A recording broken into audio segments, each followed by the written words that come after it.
going on, everyone? Welcome back to the JSS podcast. I am the casual executive, your finance bro, Byron Enriquez. Today, we're going to talk a little bit about something that's been happening in the industry that not a lot of people get or kind of understand, and I'm trying to make sense of it myself. So I'm not gonna lie, it's been there's a big shift happening right now, and it's been going on for a couple of years now, um, with a lot of these big technology platforms, right?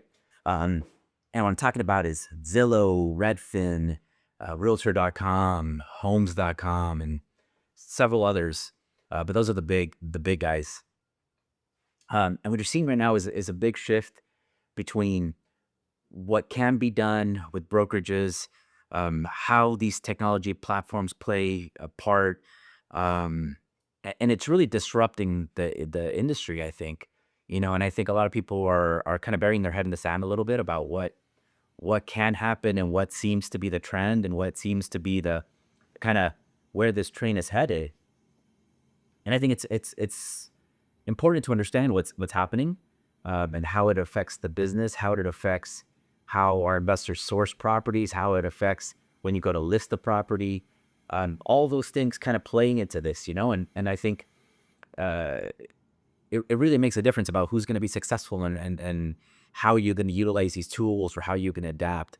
Zillow, Redfin, they came out and they were cool tools for a long time, and people, oh, I want to see what my property's worth, what my Zestimate is, and I'm going to go on Redfin and see some listings and see some properties and dream a little bit about what's out there. And I think all that's very cool, right?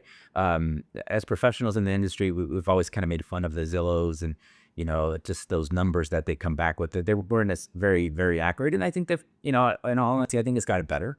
I think their information models or algorithms have got better, and I think they're spitting out some pretty good information. I think a lot of information that I think we as humans sometimes can't process or don't see right away, and they could see a lot of that. And I think that they've been great tools. The shift that we've been seeing in the business with it is the fact that most of these technology platforms, is what I'm going to call them, these platforms have turned into a place where listings are being, you're seeing this data, you're seeing these listings go on. And right now, what's happening in the last couple of weeks, and a lot of these bigger companies with EXP and Compass and Better Homes and Gardens, a lot of these bigger have been, creating these partnerships or buyouts with these agencies where now they're starting to, you can go on Redfin and see listings before they hit the MLS. You can go on Zillow and see some listings depending on the partnership agreements that they have with certain brokerages to see these properties before it hits the MLS, right? So it kind of changes that old model where people were just, hey, I'm going to put a search into a query into the MLS, and I'm going to see when these new opportunities pop up, and I'm going to have the same opportunity as everyone. And I think that's going away, right? I think it's just sitting around waiting for those opportunities is definitely changing, and that shift, right? So let's kind of go backwards. So a little bit, the traditional model, right? Before there was a listing agent, it was a buyer's agent, properties went on the MLS. I could say that, when I started in this business, wow, 25, 27 years ago, give or take, the MLS as we know it today, but the internet didn't exist. The MLS did exist, and in our brokerage in our office, we would get, a hard copy delivered to our office of all the new listings going onto the MLS, and you would flip through the pages of the properties you thought made sense, made a photocopy of it, and that's how you showed it to a client. Back then, and even since then, right? The way clients or the consumer found the properties was through an agent, right? You made a relationship with a buyer's agent, and they were able to either send you emails or print out a list for you or send you properties that popped up on the MLS, because as a consumer you did not have access, right? And that's been the old model, right? Forever and ever, or for as long as I've been in the business, and that's how you found listings, right? The model has shifted over the last few years where the consumer has a lot more tools at their disposal, right? They were able to go on realtor.com, homes.com, and just plenty of other websites. Even every brokerage now, you can, for the most part, you can have a feed on your website, and you can, directly feeds to the MLS. And then it was a great lead capture system for us, where the consumer would create a profile, be able to tell the system, oh, these are my parameters, and as properties came on the market, you get an email, right? And that's the way it's been for a long time, right? And one of the things, I was talking to somebody earlier today, and I said, I think, and I forgot what the exact number is, but as a consumer, I think consumers now, the way they've been buying real estate is they identify a property that they see online. They look at the pictures, they look at the values, they look at the numbers. They can see most of the data available.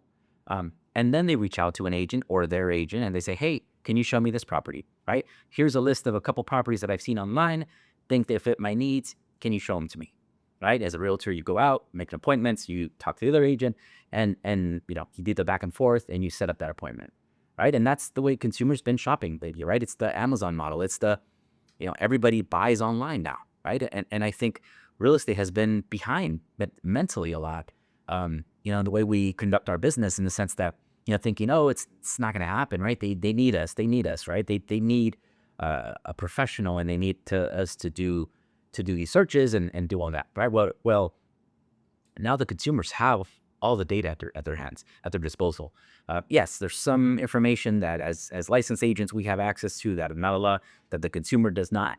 Um, I can tell you, a lot of it is disclosure stuff, the things that will come out in the wash down the road. So at the beginning, yeah, it's nice to know, and it's nice to be able to say, oh, Mr. Buyer, that property's not going to work for you because there's an unpermitted addition, or there's an ADU, or whatever the case is, that you have some of that data available to you.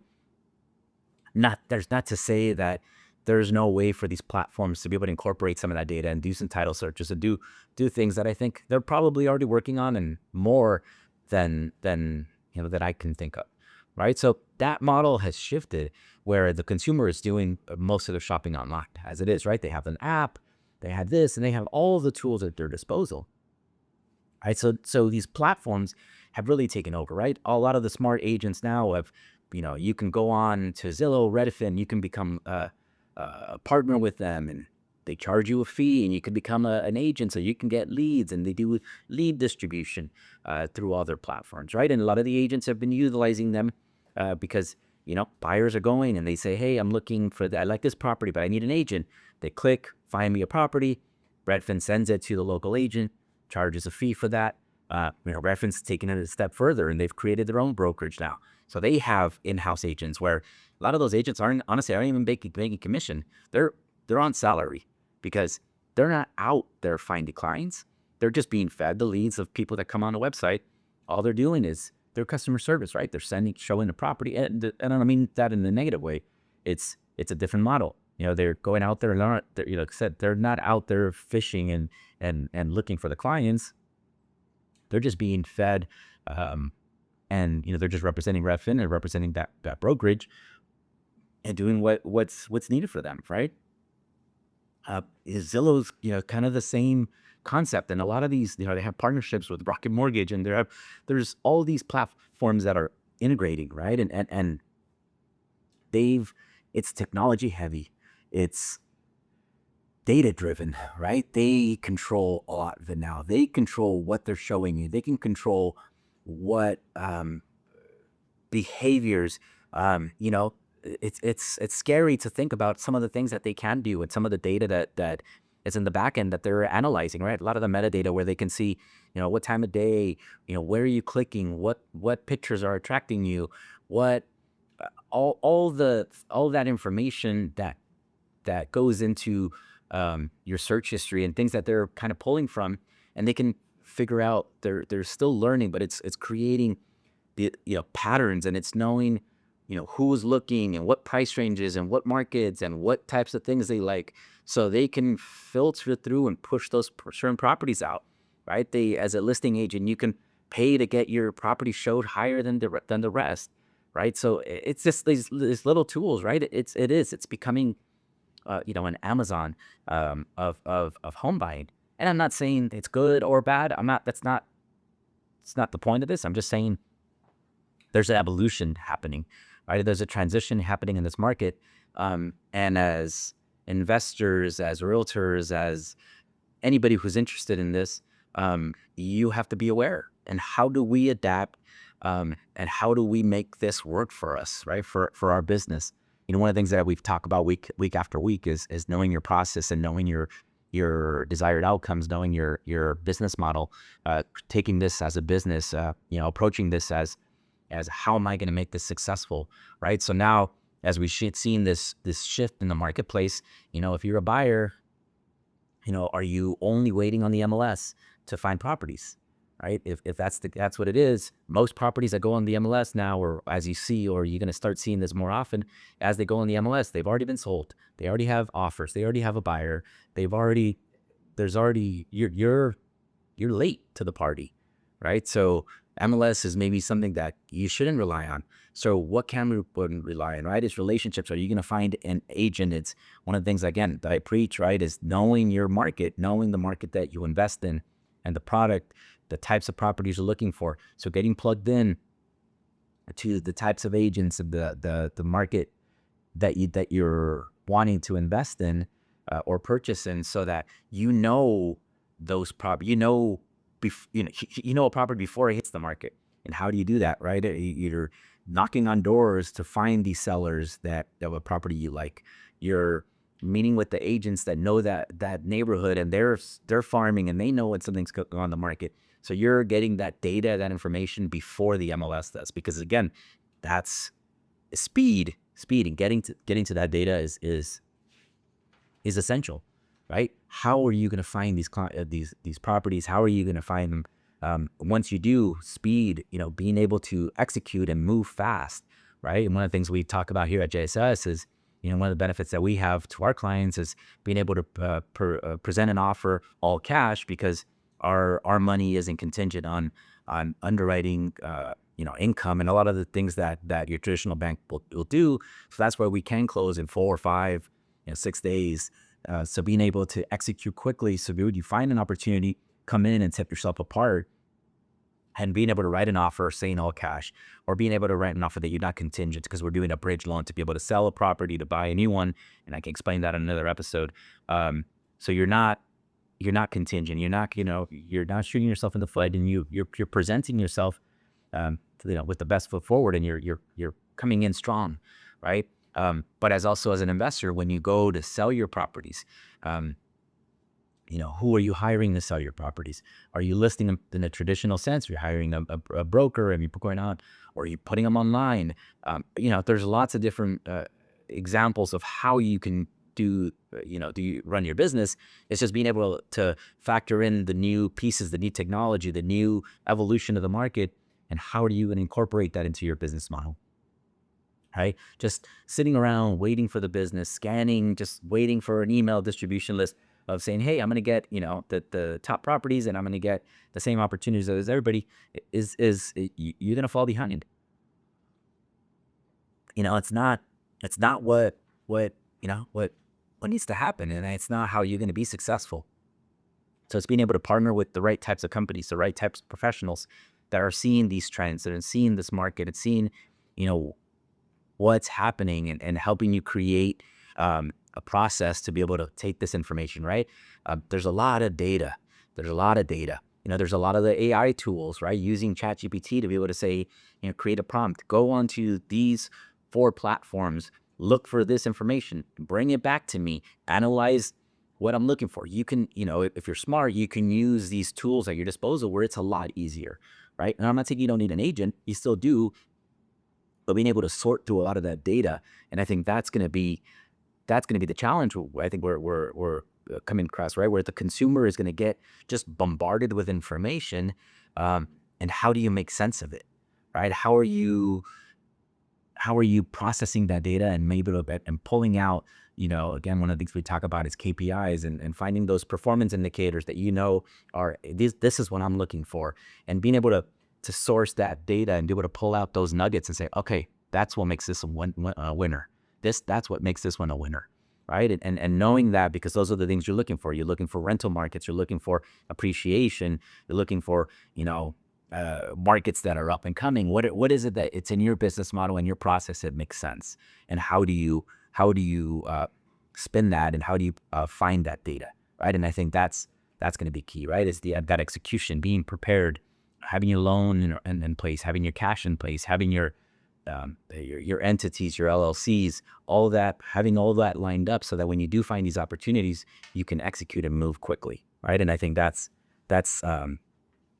definitely going to be thick, And then I was at a meeting this morning, and the big elephant in the room, it's what's going to happen to the real estate business, right? The realtors, the traditional agents, and that's a good question, right? We don't know. One of the things that I've been talking about for years now in the lending space, particularly, is a lot of these bigger behemoths, the big guys, right? I'm not going to name them because I don't necessarily like them very much, but a lot of these big guys have been creating these systems very tech heavy, right? And look, to be honest, there's certain information that you can input yourself as a consumer. We've all been trained, we've all learned how to shop online, and we've all been conditioned to be okay with entering a lot of our private data onto a website or onto an app, where 15 years ago, that was unheard of. If somebody said, enter your social here, right? That wouldn't happen. We've all been taught, we've been trained by these technology firms that it's okay, right? That's why all our information's out there, all our data's out there. So we've been taught that it's okay to go into these websites and put in all our information, which we do, right? We go in, give access to our bank accounts, payroll, tax returns. You log into TurboTax. You incorporate all this into a platform where the back end, this computer is taking that data and underwriting you, and is spitting out right for in lending. We have bots and we have models that analyze most of this stuff, right? So that human touch is going away. And yes, I think I still am a proponent where I think there's certain information, there's certain know-how that a person, the private touch that you can do, and some of that explanation and going through. But there's a lot of people that I know who would be totally fine and are okay with it. Just, hey, I'm going to click a couple buttons. I'm going to select the product I want. I'm going to select the payment I want. Here's the down payment. Click submit, right? And it gets you a loan, right? And I don't see something necessarily that's wrong with that. So there's been a shift in the lending space, and that happening, where a lot of the loan officers have become customer service or order takers, right? They're helping you process. They're not selling you. They're not convincing you. They're not. Which I don't think you should be sold on a loan. It should be educated. And they tell you your availability of products. They're teaching you the process. But at the end, you're clicking, you're entering, you're uploading, you're scanning, you're e-signing, you're docu-signing, you're doing all these things that you as a consumer are doing, can do on your own. And I think we're seeing a lot more of that kind of pour over into the real estate market. And I think one of the things that I see happening in the next, I'd say 5 years, is you're going to be able to go on a platform. I call it the Amazon, right? But it could be Amazon. You go on a platform, you shopping for a home, you put in your zip code, what you're looking for, the parameters, and it's going to shoot you a list of available properties. You click on what you like, tells you the price. You click, here's the price, or this is how much I want to offer. And it's going to say, are you approved for financing, or how much financing do you need? You click, uploads your bank account. It shows how much you have available for down payment, analyzes your bank statements for your payroll deposits, your ACH, your direct deposit. It knows how much it goes to the IRS. It pulls the 4506, and it pulls your tax return data. It knows exactly how much you made on your W-2. Boom, boom, boom. Your credit's been pulled, all of that, and it says, all right, cool, you've been approved. Here you go. Hit submit. You sign your purchase agreement. You sign your loan docs. A couple days later, you get the keys. I don't see a world where that's not going to happen in the next couple of years, right? And yes, right, there's I've been in real estate for a long time. I've been talking to realtors a long time, and a lot of realtors are, hey, we're high and mighty. We can't be replaced by AI. We can't be replaced. I mean, I do think there's a value, and I do think there's a skill set that realtors have that I think is necessary. But for a lot of things, especially in certain markets, a lot of things can be done, in that fashion, where you don't need, this. And then, yes, and maybe you get involved where, we're dealing with liens and we're dealing with list pendants and we're dealing with a lot of this other stuff that you have to, your experience and your expertise comes in. And how do you market a property? Yes. And that part, gets, but if we, I think my personal opinion is the last couple of years, these technology firms, these data platforms have been conditioning us, have been training us that it's okay to shop online, right? 20 years ago, you wouldn't dare enter your credit card online, right? And then we got conditioned and taught by the Amazons of the world that, hey, not a big deal. Go ahead, shop online. It's all safe. It's secure. Package will arrive in the mail in a couple of days, sometimes overnight, sometimes same day, right? And we've been taught and we've been conditioned to be okay with that, right? And now, that goes into the car space. We can buy vehicles online, kind of similar, and that's going into the real estate space. And there's a lot of different places where, and I get it, they're bigger transactions we're doing, so we're being conditioned and we're being taught, and it takes some time. Right. Again, with another factor that kind of plays into this is the crypto space and the Bitcoins and all that of the world, which is the same thing. Right. A lot of people were against it. And it's like, how do I conduct business? But I was a huge on, hey, this is not something that's going to, catch on. And it's stayed, and it's caught on, and it's been consistent. I'm not talking about the values and all that. I'm just talking about how people continue trusting it and putting money in it, and the blockchain, and how is that going to play a part into real estate. And it already is. I've talked to a lot of title companies where, titles going onto the blockchain, so you can see a lot of that. You can see a lot of the transparency. So if they incorporate a lot of these tools and to make it easier for you to shop online, you can get a mortgage online, and most likely cheaper, because now you eliminate the human factor, right? Having to pay the human costs, human capital. So we're doing a lot of this online, and you're doing, as a consumer, you're doing a more streamlined process.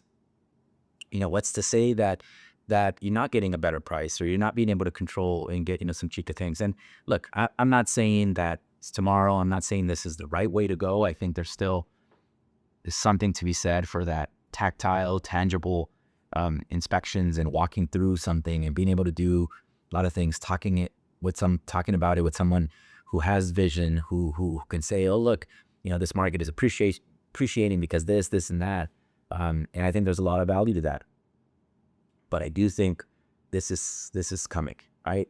Or some version of this, and maybe that's the extreme that I'm talking about, and maybe won't ever get there. But these are things that are actively happening, and it's coming fast and furious, right? And those those of us in the business, or those of us who are investing in real estate and buying properties, these are things that we need to take into consideration, right? How are you sourcing your data? How are you preparing for this? How are you adapting your business model to account for these things, right? How are you changing your process? What is the information that you're looking for? Can you use ChatGPT and some of the other AI models to search for this information? How are you putting your data out there when you're ready to buy, or when you're ready to sell or flip a property, or you're ready to rent it out? Are you going the traditional sense and hiring a property manager? Or are you doing it online? You putting it on some websites and being able to let these tech platforms handle that exposure that you need, right? There's a lot of factors that kind of play in, and how we process, how we understand, and how we execute is going to make a big difference, right? And that's what I kind of want to leave with you guys today is, don't be afraid of this technology. Be aware. Be very, very aware of what's happening. Do some research, understand, speak to people that are professionals and that know, explore the options, and tailor your process and your methodology to fit this, right? Because those are the people that are going to be successful. Whenever you see a disruption in the market, creates opportunity. And this is the time to